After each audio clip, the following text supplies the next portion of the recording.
हिरनी से पैदा हुए थे ऋष्य श्रृंग ऋषि नाम, जिन्हें श्रृंगी ऋषि सरल भाषा में कहते हैं, वैसे शास्त्री उनका नाम ऋष्य श्रृंग।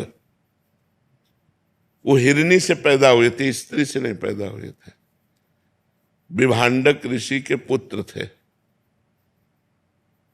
तो लोमपाद राजा के राज्य में अकाल पड़ गया, तो विद्वानों ने सलाह करके देखा कि अगर महाराज ऋष्य श्रृंग सिंहासन पर विराजमान हो जाए तो अकाल तत्काल नष्ट हो जाएगा, वर्षा होगी, सब जीव बच जाएंगे। तो राजा ने कहा कि सिंहासन पर तो तभी बैठ सकते हैं पुत्र हो या दामाद हो। भाई पुत्र नहीं है तो पुत्री है, पुत्री का पति। तो पुत्री थी जो महाराज दशरथ जी की पुत्री थी, वही दोनों मित्र थे, तो उन्होंने उनको दे दिया था। महाराज ऋष्य श्रृंग ने कभी स्त्री नहीं देखी थी। काम का प्रसंग की तो बात जाने दो, देखो संग का प्रभाव। बहुत सी वैश्याएं बुलाई गई और उनको काम दिया गया कि आप ऋष्य श्रृंग को लुभाइए।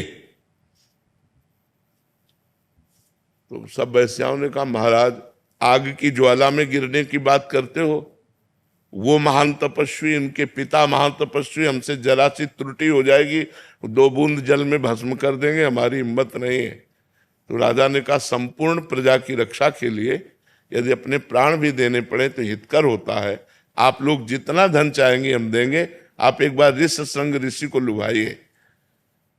तो 1 योजन की नाव बनाई गई, 1 योजन 4 कोस, और उस नाव में कृत्रिम पर्णकुटी, कृत्रिम पौधे, ये सब ऐसे लगाए गए।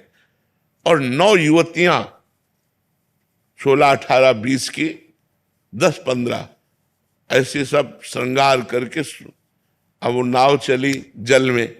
और जहां महाराज का आश्रम था वहां नाव किनारे लगी। उनमें से सबसे प्रवीण 9 युवती अंगूर का रस, ये सब विविध प्रकार के पदार्थ लेकर के पहुंची। और तब पहुंची जब बताया गुप्तचर ने कि विभांडक ऋषि कंदमूल फल लेने के लिए आश्रम से निकल चुके हैं।